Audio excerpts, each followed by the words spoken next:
Hello everyone, welcome to channel learn with ease.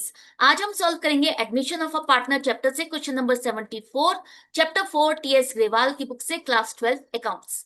Online classes, online tuitions के लिए आप मुझे स्क्रीन पर दिए गए नंबर पर व्हाट्सएप कर सकते हो अपना नाम और क्लास। और आप अगर सॉल्यूशन ढूंढ रहे हो टीएस ग्रेवाल और DK Goyal new edition book के, तो चैनल के होम टैब पर क्लिक करो, आपको सॉल्यूशंस अपलोडेड मिलेंगे। वो सेक्शन में एमसीक्यूज मिलेंगे क्विज की फॉर्मेट में, और एमसीक्यूज के सॉल्यूशन से शॉर्ट सेक्शन। तो बहुत कुछ है चैनल पर, विजिट द चैनल। अच्छा लगे तो शेयर और सब्सक्राइब जरूर करना। क्वेश्चन नंबर 74 में दो पार्टनर है, अंशु और विहू। प्रॉफिट शेयरिंग रेशियो 3:2 है। इनको एक नई पार्टनर मनी ज्वाइन कर, जिसका शेयर ऑफ प्रॉफिट 1/5 है। अब 1/5 शेयर ऑफ प्रॉफिट के हिसाब से वो अपनी शेयर ऑफ गुडविल और प्रोपोर्शनेट कैपिटल लेकर आएगी। प्रोपोर्शनेट कैपिटल की अमाउंट क्या है वो आपको क्वेश्चन में नहीं दी, आपको कैलकुलेट करनी। किस तरह से करनी है, एंड तक बने रहना ताकि आपको समझ। नए पार्टनर के आने पर एसेट्स और लाइबिलिटीज को रिवैल्यूएट किया, और आपको इन सभी इंफॉर्मेशन के बेस पर रिवैल्यूएशन अकाउंट और पार्टनर्स कैपिटल अकाउंट दो चीजें बनानी है। तो फटाफट फॉर्मेट तैयार रखो ताकि हम फटाफट क्वेश्चन को कंप्लीट करें। तो सबसे पहले क्वेश्चन को कहां से स्टार्ट करो। अगर आपको प्रोपोर्शनेट कैपिटल निकालनी है तो उसके लिए भी आपको वही स्टेप्स फॉलो करने हैं जो हम नॉर्मली क्वेश्चन को सॉल्व करने में करते हैं। मतलब सबसे पहले गुडविल की एडजस्टमेंट, जिसके लिए आपको सेक्रीफाइसिंग रेशियो चाहिए। तो ओल्ड रेशियो 3:2 है। नए पार्टनर का शेयर 1/5 है। क्या क्वेश्चन में ये दिया है कि मनी को इसका शेयर ऑफ प्रॉफिट किससे कितना मिल रहा है, मतलब ओल्ड पार्टनर ने कितना इसके शेयर ऑफ प्रॉफिट के लिए कंट्रीब्यूट किया, नहीं दिया। या अंशु और वीहू आगे चल करके प्रॉफिट को किस तरह से बांटेंगे, क्या ये क्वेश्चन में दिया है? नहीं। जब ये दोनों चीजें मिसिंग है तो इसका मतलब जो बाकी रिमेनिंग प्रॉफिट 4/5 है वो अंशु और वीहू अपनी ओल्ड रेशियो के कॉम्बिनेशन में डिस्ट्रीब्यूट करने वाले हैं। तो जब इनका कॉम्बिनेशन ओल्ड और न्यू में सेम है, कोई चेंज नहीं हो रहा, तो आपकी सेक्रीफाइसिंग रेशियो भी 3:2 ही रहेगी। तो आपको सेक्रीफाइसिंग रेशियो निकालने के लिए यहां पर न्यू रेशियो नहीं निकालनी है, टाइम वेस्ट नहीं करना। तो इसी हिसाब से जो मनी का शेयर ऑफ गुडविल है 20,000, इसे सेक्रीफाइसिंग रेशियो में डिस्ट्रीब्यूट करोगे तो इसको कितना मिलेगा? अंशु को 3/5, 20,000 का 12,000, और विहू को 20,000 का 2/5, 8,000। एंड जर्नल एंट्री आपको बनानी नहीं है, सिर्फ आपकी अंडरस्टैंडिंग और प्रैक्टिस के लिए है कि जो गुडविल का शेयर वो लेकर आ रही है मनी, तो कैश हमारी फर्म में आ रहा है, cash account debit to premium for goodwill account 20,000। Goodwill का पैसा कैपिटल अकाउंट में आप क्रेडिट नहीं करोगे। अगर नया पार्टनर गुडविल का पैसा लेकर आता है तो वो प्रीमियम फॉर गुडविल अकाउंट में क्रेडिट होगा, और यही अकाउंट से निकाल करके पैसा सेक्रीफाइसिंग पार्टनर्स के अकाउंट में ट्रांसफर होगा। तो premium for goodwill account debit 20,000 to Anshu's capital account to Vihu's capital account. अब इसको हम पार्टनर्स कैपिटल अकाउंट में पोस्ट कर देंगे। तो सबसे पहले ओपनिंग बैलेंस है बाय बैलेंस पीडी 1,44,000 और 80,000। इसके बाद गुडविल का शेयर जो मनी लेकर आ रही है वो आपने अंशु और वीहू को दिया, तो by premium for goodwill account Anshu और वीहू के अकाउंट में क्रेडिट करोगे 12,000 और 8,000।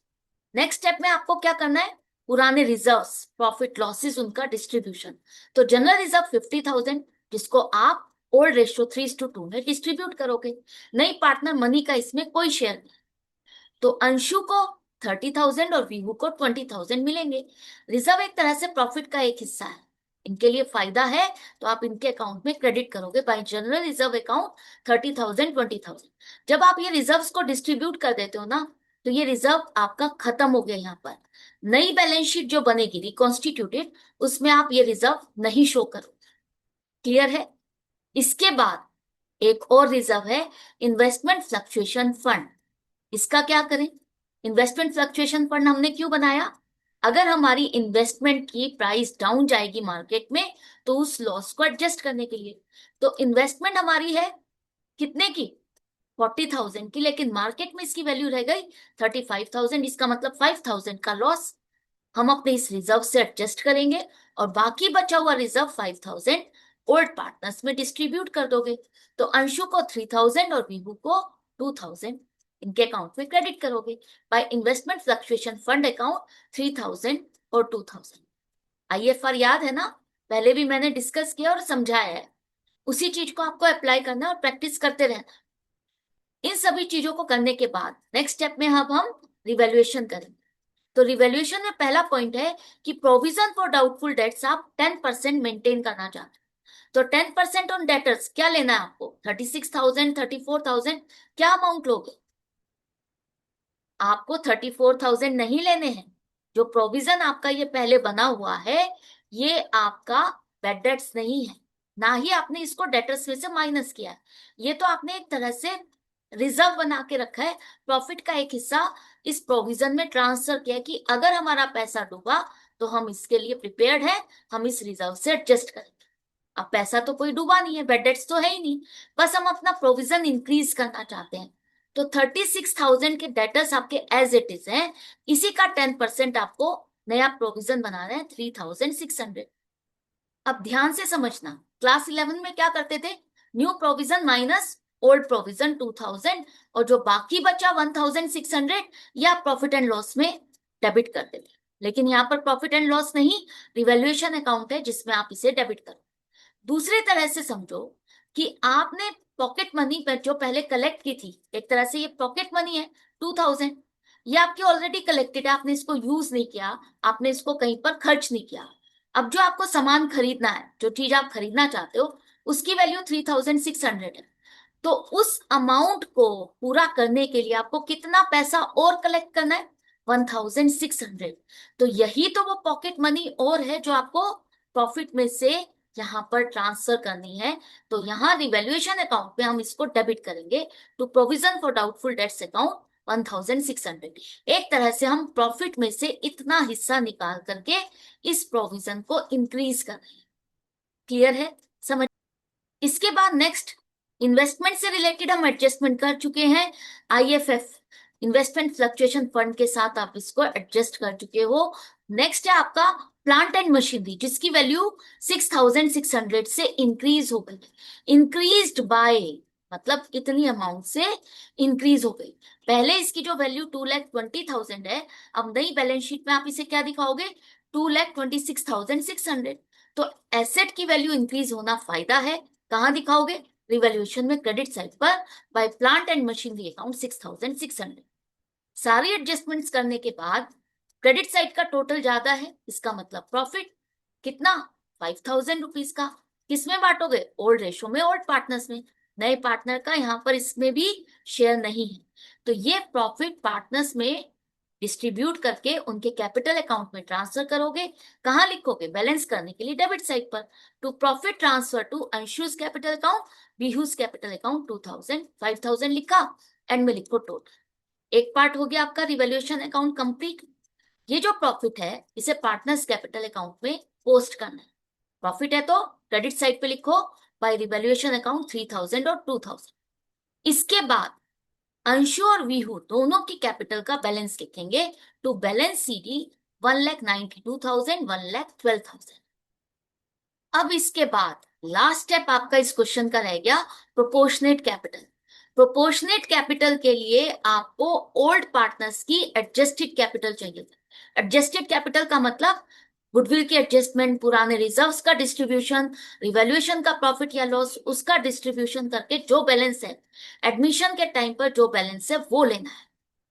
प्रोपोर्शनेट कैपिटल के लिए आप कैसे कैलकुलेशन करोगे? ध्यान से समझना। अगर हम पूरे प्रॉफिट में से मनी को 1/5 शेयर ऑफ प्रॉफिट दे रहे हैं, तो रिमेनिंग प्रॉफिट कितना है? 4/5। ये 4/5 शेयर ऑफ प्रॉफिट किसमें बांटा था आपने? अंशु और वीहू। मतलब combined share in profit Anshu और वीहू का कितना है? 4/5। इसका मतलब जो इनकी कंबाइंड कैपिटल है वो पूरी फर्म की कैपिटल का 4/5 पार्ट है। तो कितना हो जाएगा? 3,04,000। जो आपने ये एडजस्टेड कैपिटल निकाली है, इसी को आपको लेना है, बैलेंस शीट वाली कैपिटल को नहीं लेना। 3,04,000 अगर पूरी फर्म की कैपिटल का 4/5 पार्ट है, तो पूरी फर्म की कैपिटल क्या होगी? कैसे निकालेंगे? 3,04,000 मल्टीप्लाइड बाय रेसिप्रोकल ऑफ 4/5। हमने रेसिप्रोकल क्यों किया? पूरी फर्म की कैपिटल को 5 पार्ट्स में डिवाइड किया गया, जिसमें से 4 पार्ट्स की वैल्यू 3,04,000 है। अगर आप इसे 4 से डिवाइड कर दोगे तो 1 पार्ट की वैल्यू आ जाएगी। 1 पार्ट को 5 से मल्टीप्लाई करोगे तो 3,80,000 पूरी फर्म की कैपिटल है। अब पूरी फर्म की कैपिटल का 1/5 पार्ट मनी की कैपिटल होनी चाहिए, कितनी? 76,000। नए पार्टनर की प्रोपोर्शनेट कैपिटल तो आपने यहां पर निकाल ली, लेकिन एक बात ध्यान से समझना, क्वेश्चन में सिर्फ नए पार्टनर की प्रोपोर्शनेट कैपिटल निकालने के लिए कहा है, ओल्ड पार्टनर्स की कैपिटल को प्रोपोर्शनेट करने के लिए नहीं कहा। तो इसलिए आपको यहाँ पर ना तो न्यू रेशियो निकालनी, न्यू रेशियो के हिसाब से पूरी फर्म की कैपिटल को डिवाइड करना और उसके बाद उनको कंपेयर करना जो इनकी कैपिटल है और होनी क्या चाहिए। तो आप लोग बहुत कंफ्यूज हो जाते हो और ओल्ड पार्टनर्स की कैपिटल को भी प्रोपोर्शनेट करने लगते हो। नहीं, क्वेश्चन में सिर्फ ओल्ड पार्टनर्स के कैपिटल के बेस पर नए पार्टनर की कैपिटल क्या होनी चाहिए वो निकाल। आपने यहां पर इन दोनों की कंबाइंड कैपिटल ली है। कंबाइंड कैपिटल का मतलब है 4/5 शेयर के लिए इन दोनों की कैपिटल ये है। इंडिविजुअली अगर हम चेक करेंगे तो जरूरी नहीं कि न्यू रेशियो के हिसाब से इनकी कैपिटल प्रोपोर्शनेट हो। आई होप मेरा मीनिंग आप समझ पाए हो और क्या आपको करना है और क्या नहीं करना ये भी आपको क्लियर हो गया। तो अब आ जाते हैं हम वापस अपने क्वेश्चन पर। नए पार्टनर की कैपिटल 76,000 वो लेकर आ रहा है बाय कैश अकाउंट 76,000। इसके बाद क्लोजिंग बैलेंस में मनी का भी 76,000 यहाँ पर आप लिखोगे, एंड में लिखोगे टोटल। दोनों साइड पर पार्टनर्स कैपिटल अकाउंट कंप्लीट हो गया, क्वेश्चन भी कंप्लीट हो गया है। आपको बैलेंस शीट नहीं बनानी, सिर्फ दो चीजें बनानी। आई होप आपको अच्छे से समझ में आ गया। अगर कहीं डाउट या कंफ्यूजन है तो आप कमेंट सेक्शन में लिख करके पूछ सकते हो। अदरवाइज अपनी प्रैक्टिस जारी रखना और कनेक्टेड रहना। मिलते हैं आगे की वीडियो में आगे के क्वेश्चंस के साथ। Goodbye and take care.